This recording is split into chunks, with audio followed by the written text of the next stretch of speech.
قرآن ہمیں پڑھنے کی ضرورت ہے کہ رب کی پہچان ہو کہ رب وہ کون ہے، وہ اللہ کیا ہے، اس کی کیا عظمتیں ہیں، اس کی کیا شان و منزلت ہے۔ اور بھائیو، جب رب کی عظمتیں دل میں آ جاتی ہیں، اس رب کی قدرتوں کا اس کو نظارہ ہوتا ہے کہ وہ رب کن قدرتوں کا مالک ہے، اس کی کیا قوتیں ہیں، اس کی کیا کبریائی ہے، تو پھر ممکن نہیں کہ انسان اس رب کو چھوڑ کر کسی اور کے سامنے جا کر جھکے۔ پھر ممکن نہیں کہ انسان اس مالک کو چھوڑ کر ان سے جا کر مانگے کہ جو کسی بھی چیز کے مالک نہیں ہیں۔ والذین تدعون من دونی ما یملکون من قطمیر، اللہ فرماتا ہے انسان کی اس بے عقلی کا اس کا ماتم کرتے ہوئے فرماتا ہے کہ جن کو تم اللہ کے سوا پکارتے ہو، ما یملکون من قطمیر، وہ تو کسی تنکے کے مالک بھی نہیں، بلکہ نہ مالک ہونے کے باوجود کیا ہے، تمہاری دعائیں بھی نہیں سنتے۔ ان تدعوہم لا يسمعوا دعاء، تم پکارتے ہو ان کو لیکن وہ تمہاری پکارے سنتے نہیں ہیں۔ دوسری صورت میں اللہ فرماتا ہے ومن اضل ممن يدعو من دون اللہ من لا يستجیب له الى یوم القیامہ وهم عن دعائهم غافلون، اس سے بڑھ کر کون گمراہ ہوگا کہ جو ان کو پکارتا ہے کہ جو قیامت کی صبح تک ان کی پکارے سنتے ہی نہیں، بلکہ ان کو یہ بھی نہیں پتا کہ ہمیں کون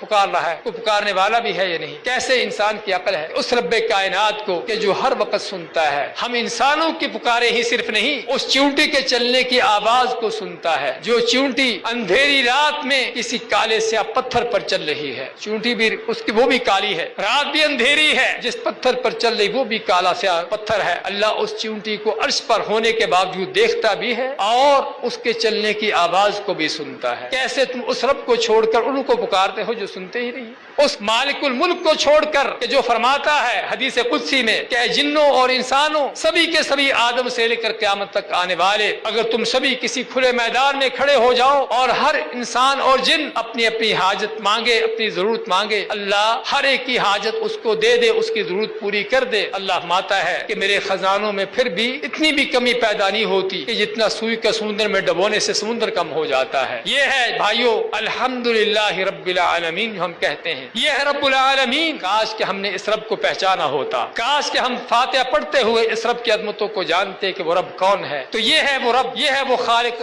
کائنات جس کی معرفت ہم کو کرنے کی ضرورت ہے۔